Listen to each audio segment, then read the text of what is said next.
Welcome to the Be Wise podcast. I am your host, Chris Wright, where we discuss politics, entertainment, sports, and social media. We got a lot to unpack today. We're going to talk about the epic fail by the Democratic Party, how they lost, who's to blame. There's a lot of theories and rhetoric on that. If you go all over social media, you're starting to see that a lot of Dems and left are actually hating conservatives right now, feel that we betrayed the country, which is really just such a bizarre take. They're not looking inward to see how they wanted the direction they wanted for the country. There was no adults in the room in the entire left-wing Democratic Party. No one came out to say enough is enough. They didn't recognize that America didn't want what they wanted. From so many different issues, from, a lot of the transgender issues, the education issues, how we were spending our money in foreign countries, handling the borders, immigration, taxes. It was just so many things. Like I said, there was no adults in the room with the Democrats, the left-wing party, who just felt that it's anything goes. It's a free-for-all in here. And whoever just says we should do this, we should do that.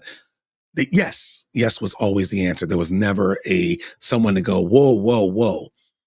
And we're gonna show some clips of different people talking about that and how the whole ideology just went off the rails.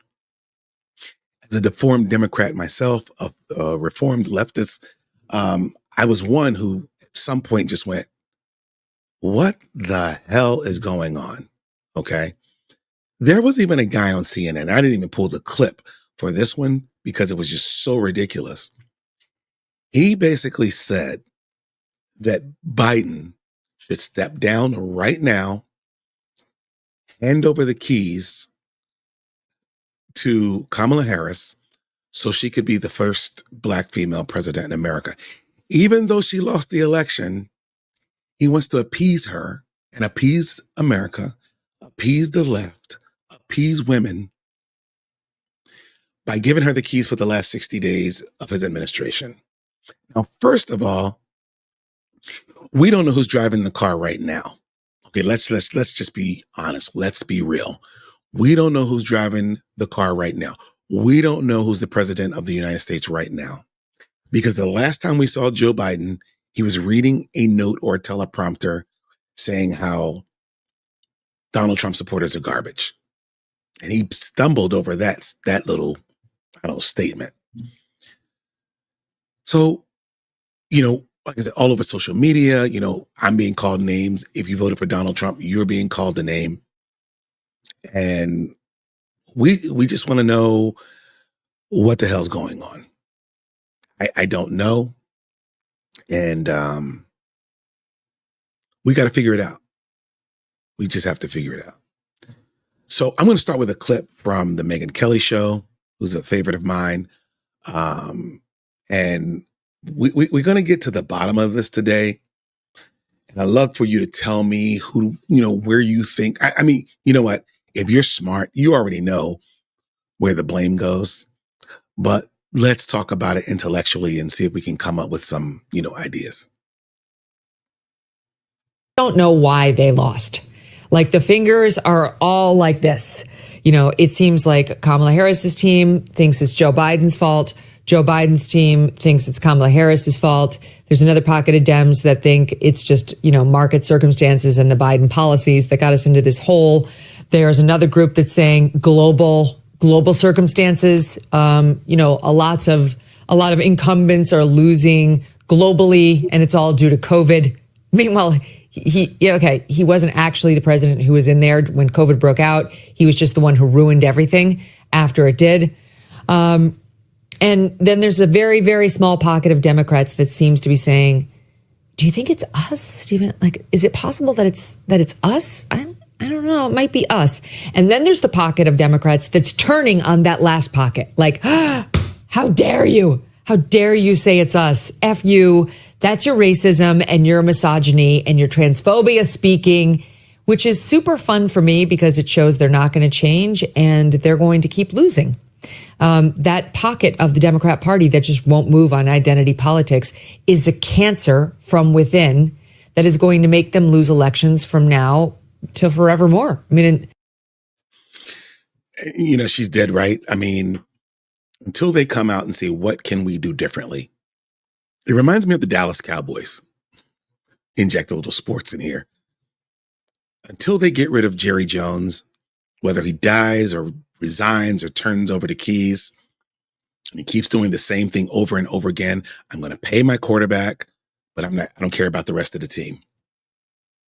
As long as that's the Cowboys' MO, they will continue to lose. All right. And that seems to be the only sports team that I can think of that keeps doing the same things over and over again and getting the same results. And that's going to be the Democratic Party. They are going to keep doing the same things over and over again, except it seems to be getting worse. Like Obama Democrats are a far cry from the Democrats that voted for Kamala Harris. Joe Biden lost, he let go of the reins years ago.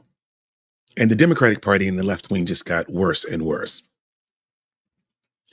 And Bill Clinton's Democrats were a lot more conservative than Obama's Democrats. So you see how over the decades, it's just gotten worse and worse. Here's Stephen A. Smith. Love him or hate him, he makes a good point on this one. Give me one sec. He makes a good point here. But he talks about how Kamala Harris didn't really have a chance. She didn't have a snowball's chance in hell. But he talks about how far they went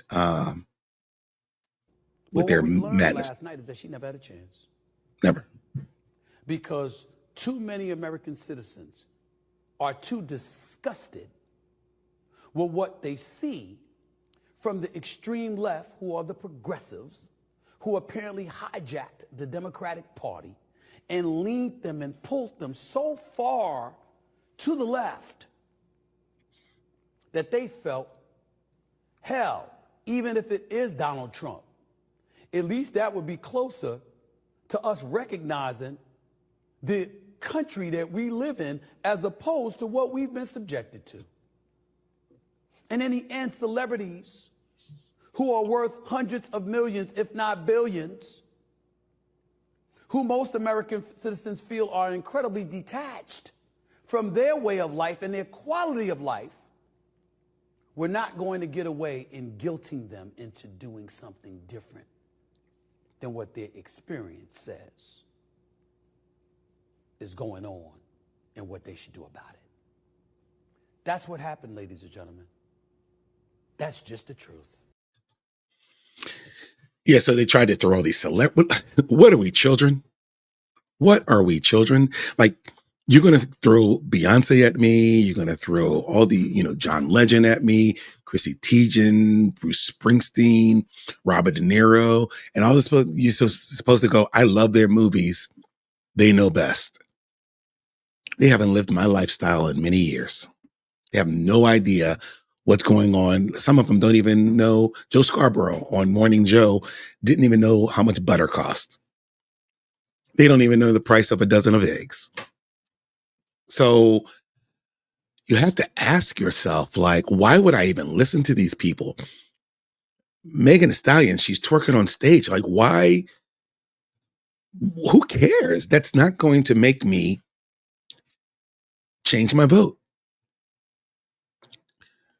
So I don't know. They got to look inward. They have to look inward. So once again, Piers Morgan invited Candace Owens and Marc Lamont Hill to the stage. And I love a good Candace and Marc debate. And the reason I love it is because it shows that the Black population is not monolithic. We're not a monolith. People love using that word, but I don't know if they really understand it. It's like, oh, you're Black, you should vote Democrat. You're Black. Of course you're voting for Kamala Harris. And I just love, first of all, I do want to say this. Marc Lamont Hill is no competition. He's to Candace Owens, not intellectually, and he has more education, I believe. He's also a professor. He writes books. So yeah, I don't know. So I just love watching these two debate. But here's a start. Piers Morgan asked Candace Owens, what does she want if Donald Trump wins? This is great. What do you want Trump to do? He's got an incredible mandate here. What would you like to see him do, Candace, to really transform America in a positive way?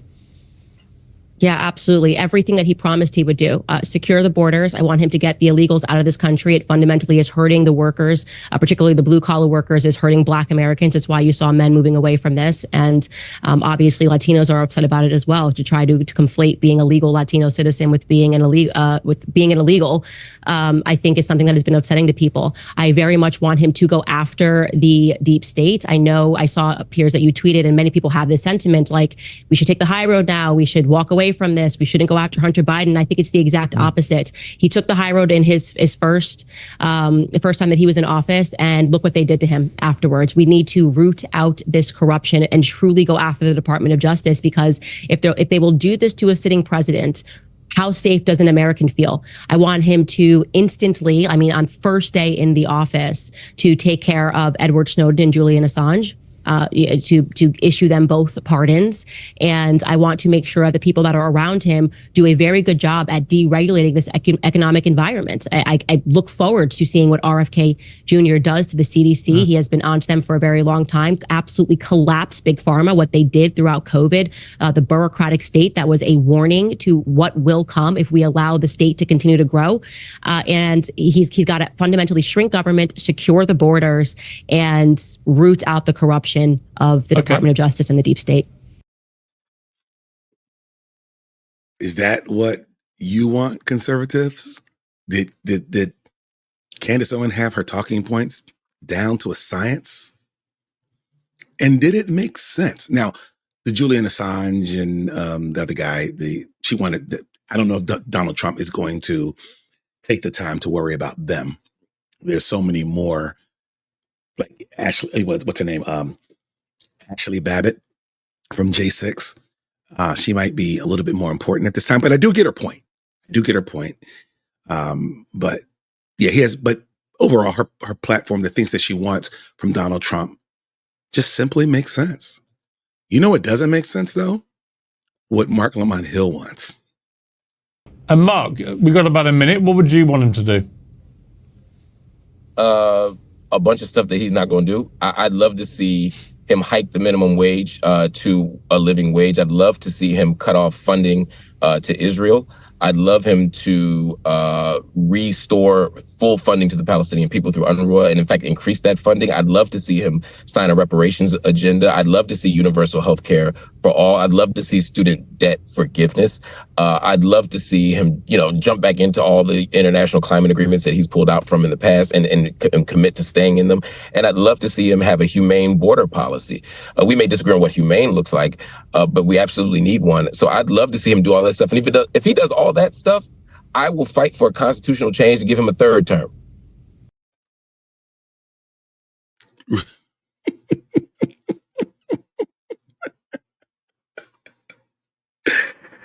Raise the minimum wage. Well, first of all, raising the minimum wage is part of what got us into the inflation issue that we have now. Reparations for who? Become pro-Palestinian? Forgive student debt? And this mentality is why they lose. That is why they lose. Because they've just gone off the rocker. Like what? Julie Roginski, I hope I'm saying her name right. She's a political strategist on CNN. And she talked about another thing that went wrong with the left. They just don't want to take the blame. They don't want to look inward. they really, really want to just go 10 toes down and say that it's sexism, racism, misogyny, transphobia, homophobia. But she's a Democrat. She's left, but she won't be long. I can guarantee you that. Now, I'm going to speak some hard truths to my friends in the Democratic Party. This is not Joe Biden's fault. It's not Kamala Harris's fault. It's not Barack Obama's fault. It is the fault of the Democratic Party in not knowing how to communicate effectively to voters. We are not the party of common sense, which is what the message that voters sent to us. For a number of reasons. We don't know how to speak to voters. When we address Latino, and language has meaning. When we address Latino voters as Latinx, for instance, because that's the politically correct thing to do. It makes them think that we don't even live on the same planet as they do. When we are too afraid to say that, hey, college kids, if you're trashing a campus at Columbia University because you're unhappy about some sort of policy and you're taking over a university, and you're trashing it and preventing other students from learning, that is unacceptable. But we're so worried about alienating one or another cohort in our coalition that we don't know what to say when normal people look at that and say, wait a second, I send my kids to college so they can learn, not so that they can burn buildings and trash lawns, right? And so on and so forth. When we put pronouns after names and say she, her, as opposed to saying, you know what, if I call you by the wrong pronoun, call me out, I'm sorry, I won't do it again. But stop with the virtue signaling and just speak to people like they're normal. There's nothing I'm going to say to Shermichael that I'm not going to say to you, that I'm not going to say to somebody else. I speak the same language to everybody. But that's not what Democrats do. We constantly try to parse out different ways of speaking to different cohorts because our focus groups or our polling shows that so-and-so appeals to such and such. That's not how normal people think. It's not common sense. And we need to start being the party of common sense again. Joe Biden is not responsible for that. Neither is Kamala Harris. It is a problem that Democrats have had for years. I've been banging the drum on this for, I don't know how, probably 10 years, if not longer on this. We need to get back to being the party of common sense, that people look at us and say, we understand you. We appreciate what you say because you speak our language. And until we do that, we should stop blaming other people for our own mistakes. Common sense. Just sheer common sense. But she's right. She is going to take a lot of heat for that. And she already did on X and other places of the social media because they think she's a dino or a Dino or a Dem in name only. She's not. She's just saying, let's get back to basics. If there was an adult in the room in the DNC, the Democratic Party, I might still be a Democrat. I voted Republican all the way up till Obama, I believe. I might have thrown I didn't like Donald J. Trump in the beginning, so I might have thrown my hat in the ring for Hillary when he came down the golden escalator. But my point was, I was only voting for her because at the time, there was some adults in the room. We didn't have the madness that we have now. And it's just so freaking ridiculous. And you got to stop throwing the celebrities at us. I don't care what a celebrity thinks. I don't care what even LeBron James thinks. And I'm a LeBron James fan, but I'm a fan of his because he plays dynamic basketball. I don't care about his political opinion. I'm not going to go to a LeBron James rally. I really don't care. But unfortunately, we have some people like Marc Lamont Hill who still thinks that he might be the temperature in the room. That to say someone like LeBron James can't speak for the conditions of a poor person or the everyday Black experience of the person struggling in America, if we make that argument, because he's a near billionaire, if not a billionaire, then it would be really hard to make the argument that Trump has the ability to speak for the average Joe. It's sort of interesting that Trump's whole candidacy, his whole campaign has been based on saying, look, his whole candidacy is saying, his whole campaign has said, look, I know what is best to heal America. The people who are working in factories, when he goes down to places like Ohio or Pennsylvania, I've literally stood there as he said, I can get you back working again. I know what you're going through and I can fix the economy for you. And hear me out. Yes. I'm not saying that's wrong. I'm saying that if you have $1 billion, you might be able to do that, although I hate billionaires. And if you have no money, you might be representing the interests of the rich. Again, we can't assume a one-to-one correlation between people's own identity and status and what they're representing, because when we do that, we make a lot of dangerous assumptions. So I'm not going to reject LeBron James because he's rich. I'm going to reject him if I were to, because I don't agree with his argument. Similar to Donald Trump, I happen to agree with LeBron James, though, in this particular case, that Donald Trump did not best represent the interests of the people. While I don't think identity politics should govern our decision-making process, I also don't want us to be naive either as a nation. I don't want us to assume that nobody rejected Kamala Harris because of her womanness, or nobody rejected Kamala Harris because of her blackness. And the reason why I say that is because when we look at the campaign trail, when we look at the surrogates for Trump and other people, or people who just don't like either of them but are still calling Kamala Harris a whore or a slut or the N-word. I mean, these are things that absolutely suggest that misogyny and misogynoir play into it. Let it go, Marc Lamont Hill. The whole misogyny, the whole race, LeBron James, all that, it just doesn't have a place really anymore in our voting decisions, our consciousness. Well, you know what? I'm wrong.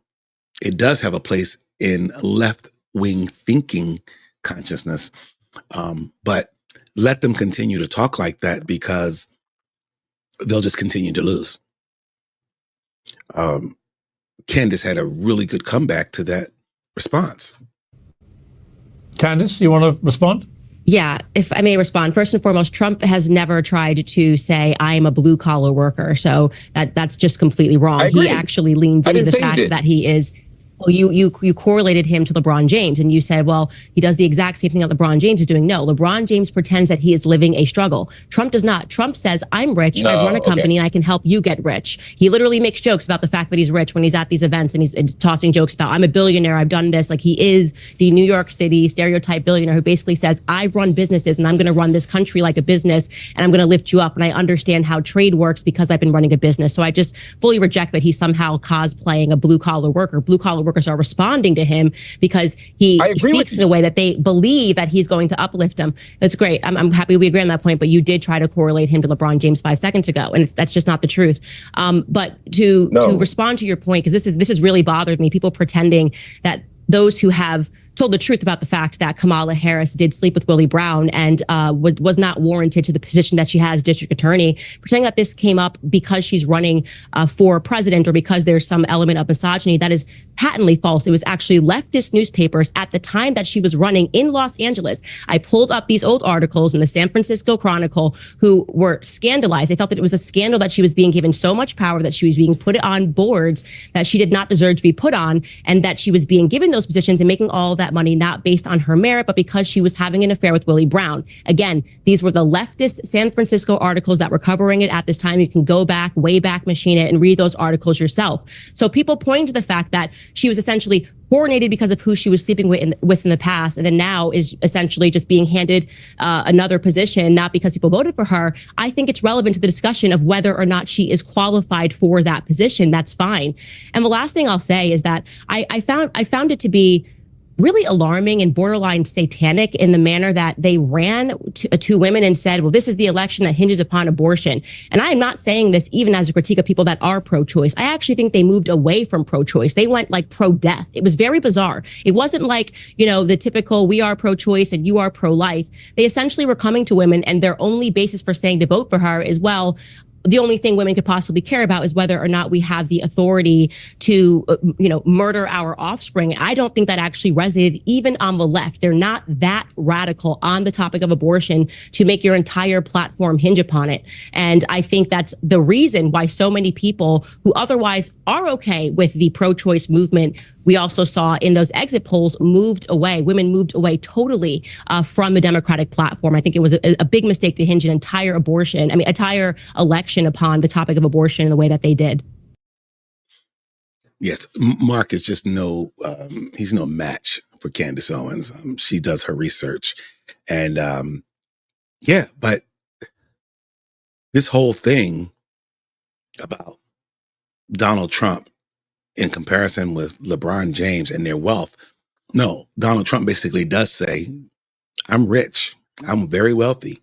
I'm a businessman, and I'm going to run this country like a business. And I have a lot of contacts, and he does. I have a lot of people who I can put in place and put in my cabinet that can make a difference. And they're not going to be spitting, left-wing rhetoric. They're going to do things that are good for our economy, good for our tax structure. And yes, is there this theory out there that the wealthy only takes care of the wealthy? But there's also something that's called trickle down, and not trickle down economics, but trickle down where the benefits of America trickles down to the middle class and trickles down to the low income and poor people.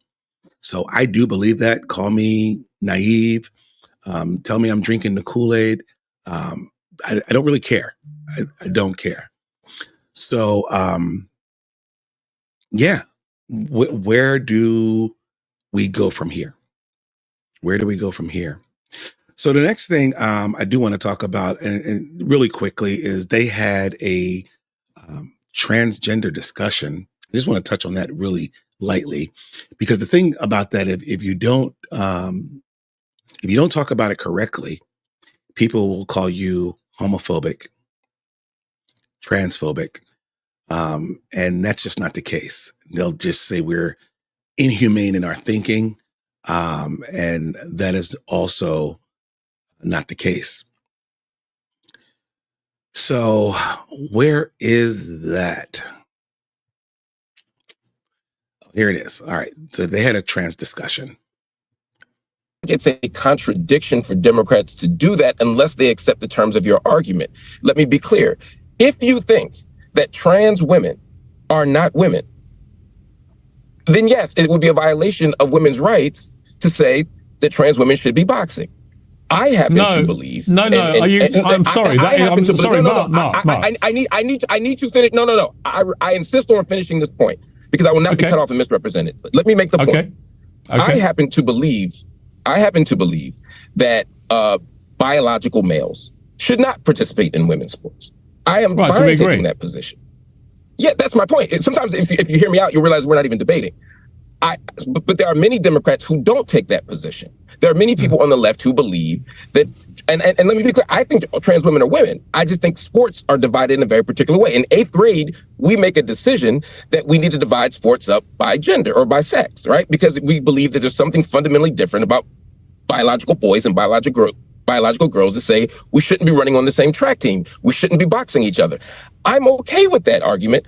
I agree with that argument. I don't want to speak for Candace, but I suspect she agrees with me on this, and I suspect you agree with me on that. So we're not in disagreement on that. But just because I have that position doesn't mean that everyone who disagrees with me is being a hypocrite, because they don't begin from the same premise that I begin from. That's all I'm saying. So I don't think it's contradictory. Hang on. All right, hang on. But what other premise could there possibly be? The bottom line is these are people who were born biological males who are competing against biological females. And there's a reason why we don't do that in sport. It's why the Olympics have always separated the sexes, because the truth is, if they didn't, women wouldn't win any medals. Look, I mean, listen, I know that I think what you should do is bring someone in who has the position that you're trying to debate it's like you're trying to force a debate with me on something that we agree on. So bring on somebody who has the opposite position and they can speak for that. But what I'm saying is that I just wanted to add here, like, just to say where we do actually differentiate, like, trans women are absolutely not women. And that's why we're playing the crazy game right now, is because we have people that are trying to parse reality and say, well, I believe trans women are women, but they're also biological men. Like, the fact that we are calling them trans women, it is because they are not women. I am a woman, and no matter how you feel on the inside, you are never going to be a woman. And that disagreement, that fundamental disagreement, is the reason why we are playing the crazy game. I won't play it. I will not address a man that is in a dress as a woman. It's insulting to me. It's insulting to the things that actual women live through in their lives. And, you can play Halloween, you can put lipstick on a pig. It is still a pig, and it is just Halloween. So I just feel very strongly about that. And I wanted to make that clear. And that this is a large part, though, Piers, going back to your point of why, because my sisters were on the left, and this is the first election that they voted for Trump. They're from Connecticut. Dyed-in-the-wool Democrats, I guess you could say, and they moved away. And the trans issue was the number one reason that they did. Yeah. What they said was happening happening in the school system made them fearful. They have sons. They thought it was completely crazy and bizarre that they're insisting upon trying to make toddlers. My sisters have toddlers believe that they can be anything that they want and that they're non-binary. They truly believe the left has gone crazy. And they say, I didn't leave the left left me. And that is an accurate statement to make because they cannot just see things that are just so plainly obvious. They are trying to criminalize the idea that a woman is a woman and you can't just become a woman because you feel a certain way on the inside. And the right, like I'm doing right now, I will just say it as it is, right? You are not a woman. I am sorry that you are suffering from a mental disorder. If you were suffering from any other mental disorder, I would treat you the same way. I want you to get better. But because you are suffering from a mental disorder does not mean that I have to pretend that I have a mental disorder and that I see things differently. I don't. If you didn't know Candace Owens, or if you don't follow her or watch her on YouTube, you would think she's being a contrarian. She's not being a contrarian. She's saying the things that a lot of people are thinking, but we can't say it out loud because people will immediately take it out of context, immediately say that you're homophobic or you're transphobic. And that's just not the case. She's just saying the way it has, that topic or that subject has injected its way into our society, that it dominates the discussion. It was actually a major platform on the Democratic Party. And people say, listen, do what you want, be who you want. I don't want to talk about it. You're not going to force me to believe a certain way. So just do what you got to do, but I'm not going to vote for it. I'm not going to vote for certain things that you are asking for. Just not going to happen. And I'm so glad that Candace Owens is not beholden to any corporate entity or even the Daily Wire anymore, where she can't say what she wants. I actually am scared for her because she says some wild stuff. They might be wild to some people, but she just speaks her truth, and she doesn't depend financially on anybody that can hold it over her head and go, you can't say that. That's why she left the Daily Wires, because she was saying things about the Israeli-Palestinian conflict. And she was just like, I don't support that. I do not support that. So I just wanted to mention that really quickly. All right, what do we have now? This Vanity Fair article, or this was the cover, talked about Donald Trump, how 34 felony counts, 1 conviction, 2 cases pending, 2 impeachments, 6 bankruptcies, and he gets 4 more years. Basically, Vanity Fair has said we have jumped the shark as a country, that we voted for Donald Trump. But this is another reason that they lost, because they want to take the high moral ground. The left want us to listen to them and say that if you vote for this man, you're immoral, that you're lacking some moral compass. And that's just not the case, right? Because a lot of people don't really know who Donald Trump is. They don't know him personally. They just listen to mainstream media. They look at a lot of different social media. But the thing is, in order to learn who he really is to talk to the people who's closest to him, to talk to people who've worked with him, worked around his family, has been in interactions with him, who has accepted his charities. Those are the people who you'll find out from that, you know what, this guy, not a bad guy. You know, Anthony Scaramucci, who used to actually be in his cabinet, had said this on Piers Morgan. Check it out. I would love to have him dial down some of the rhetoric against his fellow Americans. I don't think that's going to help him unify the country, and I hope he considers doing that. On the rhetoric, though, you see, I think one of the biggest problems for the Democrats was that they kept talking about how offended they were by Trump's rhetoric, while simultaneously constantly calling him a Nazi, a fascist, and this and that, using the most extreme rhetoric imaginable, comparing him to a man who murdered 12 million people. And I kept saying, why are you doing this to my liberal friends? Do you not understand that most average Americans do not think Trump is Adolf Hitler? And nowhere near Adolf Hitler. And it's incredibly offensive, actually, to keep using that analogy. So when it comes to the rhetoric, do you accept, Anthony, that on your side, the rhetoric was also pretty awful? Right. So they don't like how Donald Trump talks. They don't like the words he uses or phrases he uses, or when he calls a spade, or when he calls somebody out. People don't like that. They don't, it's too brash. It's too bombastic. They're not really a fan of it. But yeah, they'll say he's Hitler. He's a rapist. He's a sexual assaulter. So it can come from one side, but it can't come from the other. And to me, I just think if you're going to, call something one way, you have to be able to accept when it comes in a different direction. Here was Anthony's response. Well, I've said that on my podcast. In fact, my co-host, Katty Kay, who's a fellow Brit, when someone's bringing up the word Hitler, she always says that that's just too glib, or to use an American expression, it's jumped over the shark. I don't see the president as Adolf Hitler, but I do see the president as somebody that hits hard with the language. When we can debate it again if you want to, but when you're saying that non-white immigrants to the country, and whether they're legal or illegal or eating dogs and cats, I think that's a rough thing to do. That's dehumanizing. And I don't want him to do that. I don't want any leader, frankly, to do that.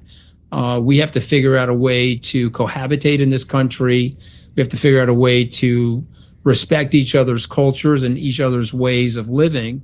But I do think there's a resonating message that the left needs to listen to. If you don't mind, just to be 1 second, there was a great meme from the Harris team. There was a man standing at the voting booth, and there's a young little girl, and the young little girl said, "Daddy, who are you voting for?" And he said, "I'm voting for you." But that's not actually what happened, Piers. What happened was there was a woman standing at that voting booth, and there was a young son. And the young son asked the mom, "Who are you voting for?" And she turned to him and said, "I'm voting for you." You see, and I think people on the left need to understand this woke culture, this demonizing every word that's spoken that they think is inappropriate, this cancel culture, if you will. I think the American people are tired of, and I think Donald Trump represents those people, and I think that's one of the reasons why he got 46% of the vote. So listen, the race is over. He won. Congratulations to him and his team. But if the left wants to get competitive with people like Donald Trump, they better understand what they're doing from a cultural perspective. Yeah, so he cleared that up, and I'm glad he did. I like Anthony Scaramucci, always have. So good. But who is the real Donald Trump? Like, you have to hear from people who knows him, who has worked around him. Like, really, the fact that he has 6 bankruptcies, does that really matter? What does matter is the 34 felony counts, and none of them stuck. The one conviction, which didn't stick. There's 2 pending cases. But does all that really matter? I mean, America wanted this guy, and that's why some people wanted this guy. They think that he's the right leader to run our country. He had a young lady named Lynn Patton who used to work for Donald Trump. She was Eric Trump's, I think it was Eric or Donald Jr.'s assistant. She ultimately became Donald Trump's assistant, event coordinating, running his schedule, the whole nine. And she had a problem. She's going to talk about it here on the Sage Steele Show. If you haven't watched the Sage Steele Show, please check it out. She has some really good guests. She's a Black conservative also.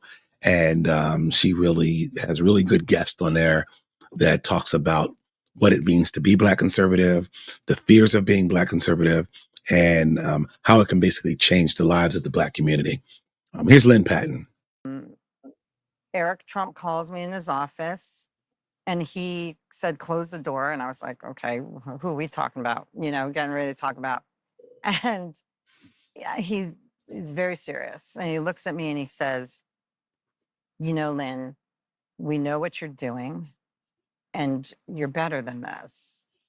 And immediately, Sage, the addict in me was like, I don't know what you're talking about. I denied it and denied it and denied it. I said, I haven't touched cocaine in years. I don't know who would tell you that. And meanwhile, my brain is like, who freaking told them this? And I know exactly who it was. And I'm just getting angry. And I'm like, and then as I'm lying to his face, I look up and he's crying, And then I just lost it. At that point, I was like, I started crying. Laura Trump was on the phone. She told me how much she loved me. He told me how much he loved me. He was basically like, you're a sister to us. We want to make sure that you get the help that you need to get through this. His brother and sister were also extremely supportive about this. Never in a million years. They got my parents on the phone. It was a genuine intervention. And I know this might sound sort of extreme, but it's not even hyperbole. I believe with all my heart that they saved my life, because a few years later, my dealer was arrested for fentanyl-laced cocaine that had killed 3 people in Manhattan. And if you watch that podcast, one of the things that she said later in there, she goes, Donald Trump never, ever mentioned it. Every now and then, he would just say, you okay? Anything we can do for you, just let us know. If he was such a racist and a sexist and a misogynist, he would have said, get her black ass out of here. I don't want her in my house. Yeah. And she worked at Mar-a-Lago directly for him. But that's not who he is. And then if you listen to her loyalty, she basically says she will forever, ever love this family. If they had not intervened and told me that they were going to stand by me and that I was worth saving, and that I should recognize that I was worth saving myself. And, I think that brought us so much closer than any job ever could. I owe them everything. And that's why you'll never see me leave this family, whether he was president of the United States, whether he was a CEO. They've done so much for me. And as Democrat as my parents are, they love them for this. They love them for bringing me back to myself, for getting me off this drug. I haven't touched it since. For making sure that they also gave me a chance. It wasn't long after that he came down the escalator. And, when he won the presidency, I didn't have the heart to tell the kids that, wow, part of me wants to go to DC because this is like the chance of a lifetime. I'll cut it off because I just wanted to get you to understand her loyalty, how she feels about Donald Trump and the Trump family. And I've heard stories during the, I forgot which year it was. Was it? I think it was the 2015, 2016 debates when Ben Carson was involved, and Jeb Bush and Governor Kasich, all those people. Remember, it was just a lot of people.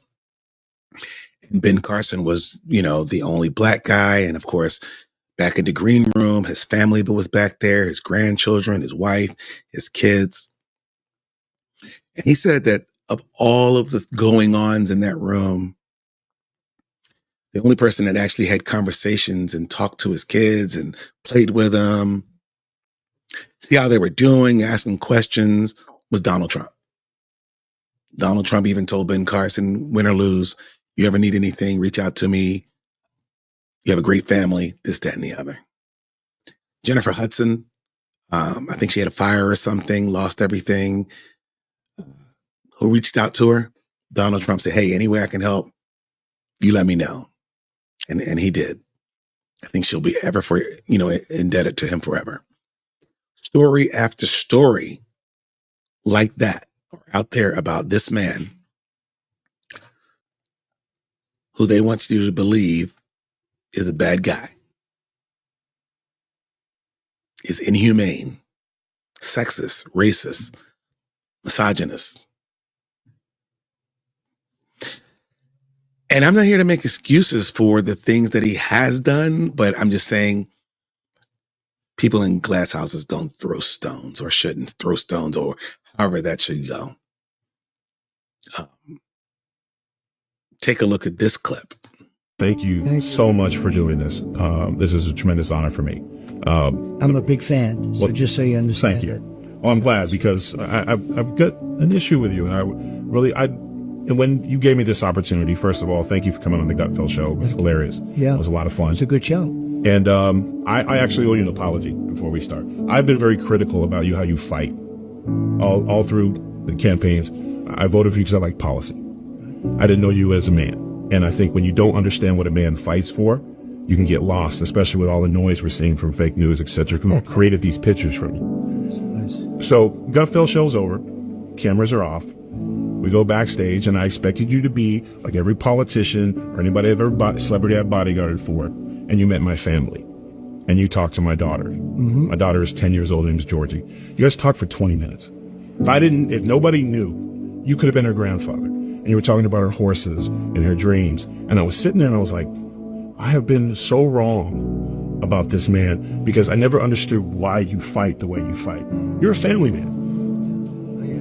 You're a father. And your daughters are gorgeous, really, and your wife, the whole thing. I mean, you have got some setup, I'll tell you. But your family's great, and you're great, and you've really done something, and you've captured a certain spirit. You know, a friend of mine who's very smart, he's also a very big guy. He said, because I'm big and strong, people think I'm not the smartest guy. Oh, I know. Okay? You are a really smart guy. And I see it, and I've watched it, and I like the show, and we have the privilege of having had the highest rating in the history of the show when I did it a couple of weeks ago. That was as high of all time. Of all time, yeah. We beat network television. You beat everybody. And they were up 35 million homes, and it was a landslide. Yep. Now, you're putting it on me. I'm throwing it back to you, Mr. President. Go ahead. Why do we not hear more about Donald Trump, the father, the grandfather? And I did a deep dive. There are some things you have done that when they say those horrible things like he's Hitler, he's a racist, did they not forget in 1991 what you did with Nelson Mandela? Would you care to share that? Because I would love to hear that. I never talk about it. No, you do not. And I know why, because you're a man. Yeah. I mean, I just have great relationships with a lot of people. People say that, a little bit like you do. I don't think it's a narrative the press likes. Maybe it's not even a narrative that I should have. We have to protect our country, and maybe we should let the other side. I don't even call them the enemy. I think we have more of an enemy from within than we do from outside. If you have a smart president, they talk about China and Russia and everything else. If you have a smart president, they're not going to be the problem. We have a bigger problem from within, and they hate it. I noticed today they were saying he said the enemy from within. Of course, it's Adam Schiff. These are bad people. These are sick people and bad people, and it's true. But I think it's a narrative that they don't like, frankly. I think the fake news, a term I think I came up with. I'm very proud. No, you did. You course. It's not you tough. Should probably trademark it, but I'm not going to. Yeah, I should try. I'm not going to give you business tips. But it's funny because it's a great term, but it's actually not strong enough because it's actually not strong enough. But that was Tyrus Gutfeld show. Yeah, there are. I just pulled a few clips. The Len Patton, the Tyrus, Ben Carson. I talked about Jennifer Hudson. These stories go. I mean, you heard him mention what he did with Nelson Mandela. If you don't know, Nelson Mandela, when he was released, he wanted to kind of do his world tour and talk about the struggles in South Africa, try and lobby to end apartheid, all that good stuff. And Donald Trump basically gave him a a plane, a jet for him and his crew staff so they could fly around the world, and just wanted to help him. Told Mandela, whatever you need, you let me know. If he was such a racist, he wouldn't have wanted to end apartheid. You know, he wouldn't have wanted to assist Nelson Mandela. So before we go, just, you know, like I said, who's to blame for all this? The Dems lost. And I just want to show a small short clip of the Breakfast Club host Charlamagne the God, who is so out of touch with reality. And on this little segment, he said the right thing. But I'm also going to give you another clip you can watch if you want, but it was fascinating. But Charlamagne the God did not realize that 33% of people of color voted for Donald Trump. That means anyone who wasn't unwhite, non-whites, 33% of non-whites voted for Donald Trump. And he didn't know that. And he talks politics on his show every day. And I think he was parsing them out. You know, 44% Latino, you know, 18% Black. And did you forget about that we're a melting pot? So we're talking, you know, Asian Americans, you know, South Asian Americans, Native Americans. Did you know 65% of Native Americans voted for Donald Trump? So these are the kind of things we have to look at. We can't just look at black, white, male, female. We also have to look at why are all these different groups of people, these different ethnicities going the other direction, leaving the Democratic Party. The Democratic Party used to have a stronghold on minorities in this country and women. And now they just don't anymore. So, yeah, it's really important that we have to understand that. Listen to Charlamagne because he was kind of out of touch. Think of the demographics here. I mean, Trump got 1 out of every 3 voters of color. No. Yeah. 1 out of 33%. No. Really? Yeah. When you say color, you mean like black, brown, everything. Oh, well, I think that, you know, people have different issues that they care about. And I think that there's nobody out there that's a single issue voter. I think some of this is a backlash to race and gender and identity politics. But, man, most people, they just care about keeping food on their table and keeping a roof over their head. And I think sometimes people forget about that. I think that they forget about, you know, the working class. And for whatever reason, Donald Trump speaks to the grievances of the working class in a real way. And Charlamagne, you're telling it. You're telling a lie. There are a lot of single issue voters out there. There's people out there who just vote because a candidate's black. There are people out there that you should vote because a candidate is a woman. And so if you go, oh, there's not very many single issue voters out there. People just want food. No, there's people who are saying, damn gas prices, damn that eggs are $7 a carton. I want a woman because she cares about women's issues. I've seen it. I scroll my TikTok and that's all I see. They go, oh, you're voting for a sexist and a misogynist, but go ahead with your low gas prices. They don't care. But I did like Charlamagne's answer. And I wish he talked like that on the Breakfast Club, but he panders to his audience. He wants his audience to know he's keeping it real. So he has to say things that black people will agree with. So, all right. One more thing, and I promise we're almost at the 1 hour mark. There was a video about, it was backstage footage of the debate. It was footage showing how biased ABC was, how biased David Muir was during the debate, how basically the debate with Kamala Harris was a setup. And it's from The Art of Surge. You can find the full video on X. I'm going to play it here, and then we're going to be out. But please, please, please, please watch it. It's very important so you can see how politics in the dirty world is done. This is the swamp that we talk about. And we want to make sure that we take note of this so that we'll know in the future how this goes. Check it out. And Nick, and it's actually a video producer. Okay, so we can actually go this way. You got to go down now to do what? That's good? Yeah, you're selling. can just wait right here. I'm gonna get our escort. Hello, I'm Bridge. Hi. Hello, I'm Nathan. Nathan, nice to see you. Justin. Hi, Justin. Nice to see you. I'm Bridge. And Mick. Hey, Mick. I'm Bridge. Nice Sorry, to see you. Oh, no worries, no worries. Let me just make sure they're done striking the set. They were moving some equipment around. Can you give me just a second? Of course. Okay, perfect. Thank you. So you're shooting stills and video? Yes. Cool. Yes.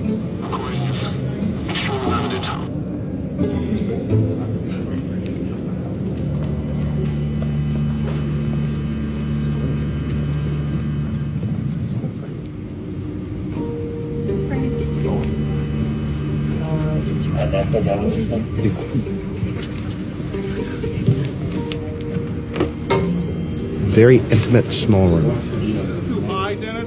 Debate is 2 hours away. Sir. Yeah, right here.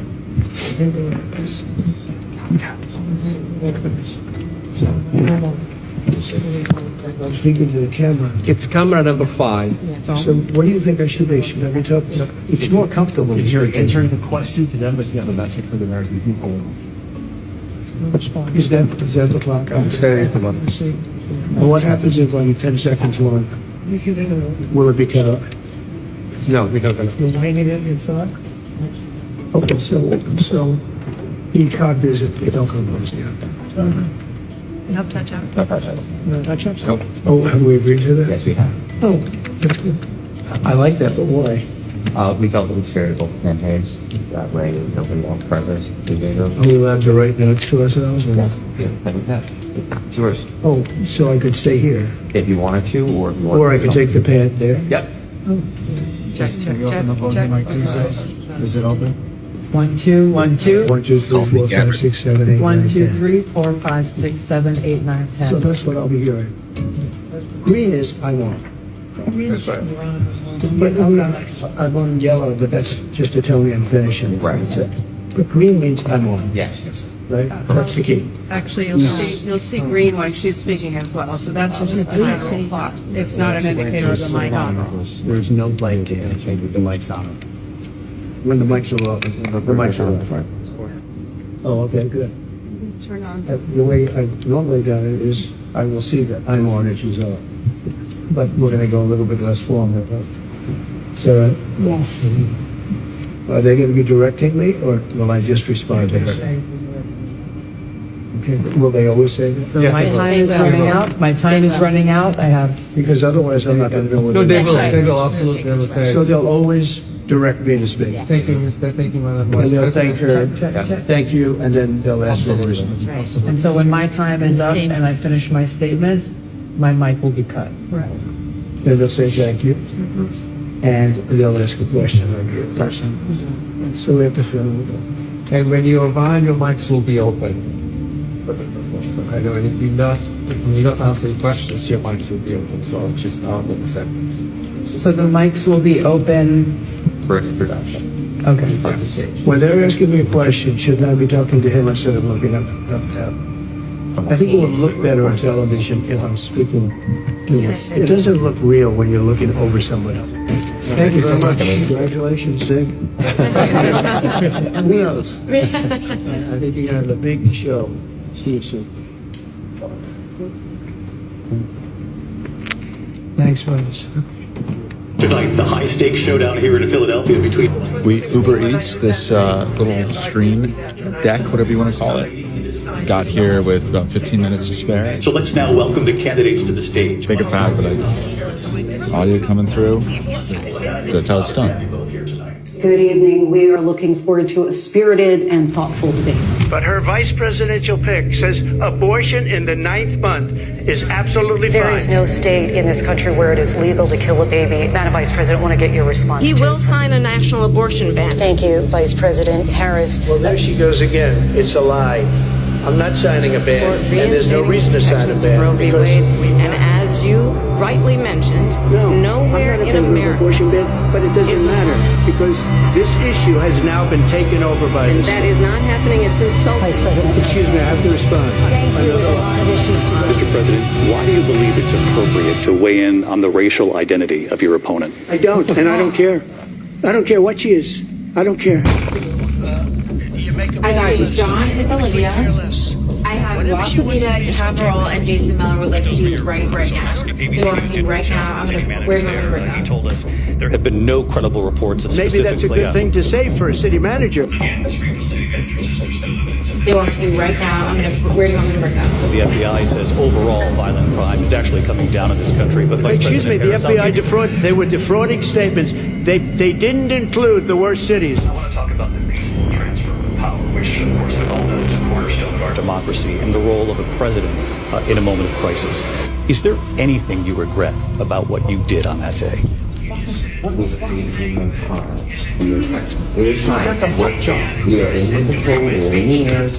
We are trying. We should just point out here as clarification, and you know this, you and your allies. But if I could just get a yes or no, because your running mate, J.D. Vance, has said that you would, if you did come to.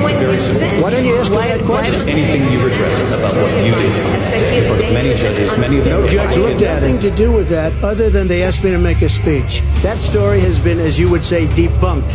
It was debunked in almost every newspaper, but they still bring it up. There are several issues we've been trying to get Several to. issues? Yes. Yeah. We are working. Are you now acknowledging that you lost in 2020? No, I don't acknowledge that at all. But I you said did that say sarcastically. But You know that. I didn't detect the sarcasm. Vice President Harris, thank you. Vice President Harris, thank you. Vice President Harris, thank you. Vice President Harris, thank you. And that is our ABC News. We are trying. There's a huge problem in the U.S. All of the staff is going to leave out of your side, so you need to get them and escort them, and Trump is coming back this way.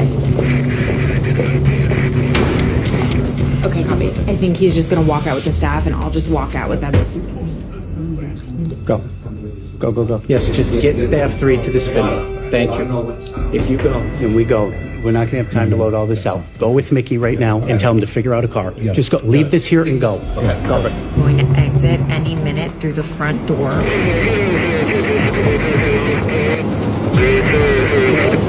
Hold it. Right, the car go at which train?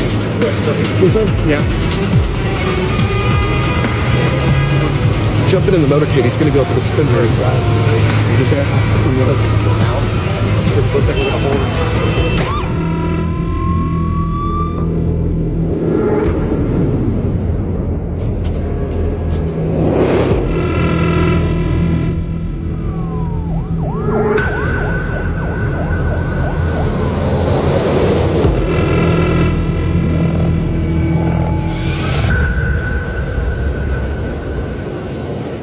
We just got off an incredible debate. Trump was debating 3v1.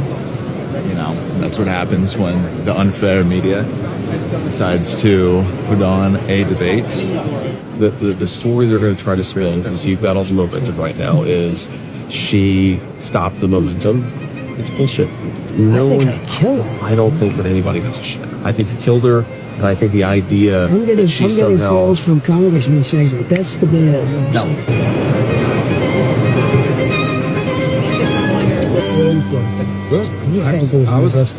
I think that the way people here analyze it and the way real voters analyze it is very, very different. Yeah, I thought it was the best for us. We love you, man. Thanks, Marco.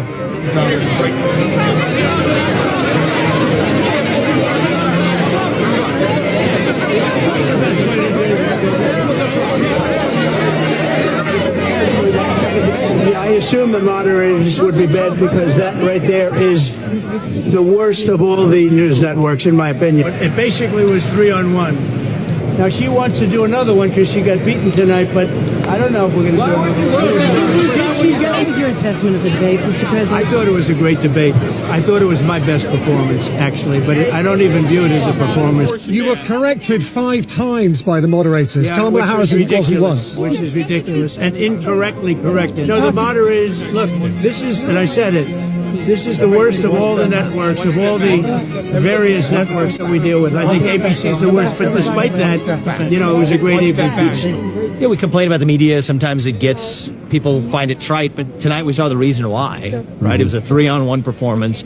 I thought the male moderator, David Muir, his performance, if you're to call it tonight, was a bit of a farce, feigning a fact check of one candidate without actually even appearing. He didn't even care about the appearance. of fact-checking the other. Sometimes you see with reporters, they care about the appearance of balance.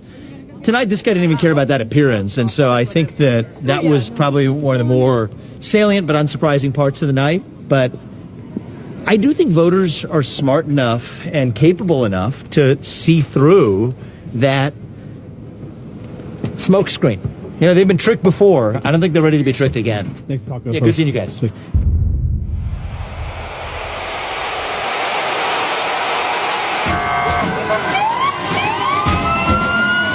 Where's the Kyle Mega house? You ever wanted to join us before? Oh, where's the Kyle Mega?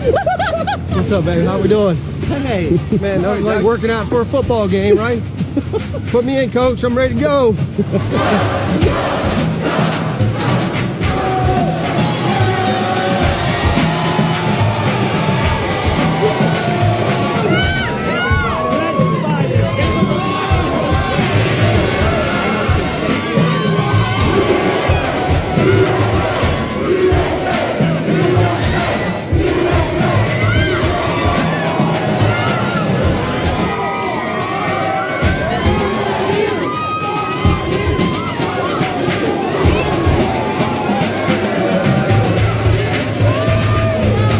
That went well.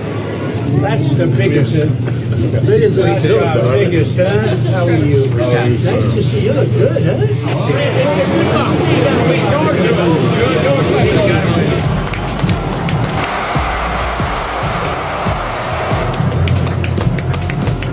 Right here with President Trump and basically what I would call the Avengers of the Alabama political universe. You've got Katie Britt, whose husband played at Alabama. You got Senator Tuberville. You got Senator Daines all over the place here. You believe this game? What's going on with the game? I don't know what they're doing with the kickoff return in the NFL. It's a mess. And I don't want to get involved in controversy, of course, but it looks so bad. And I noticed they haven't done that in college. You're better than anybody else. All right, so there's about another 8 minutes of that left. Go to X. Look for it. It's called The Art of the Surge is the Twitter handle. Really, really fascinating. About another 8 minutes, but really it just showed the enthusiasm, the backing of Donald Trump, and also, but I really wanted you to just see the whole ABC debate debacle. But there's a lot more to that. Like I said, about 8 minutes was left. It's a 22-minute video. I think you saw the main parts, but there's more. He visited some other football games and things like that. So that was it for today. And I hope I didn't keep you too long. If you watched this far, thank you. I appreciate it. And please share, like, subscribe, pass it on. And other than that, just want to say peace.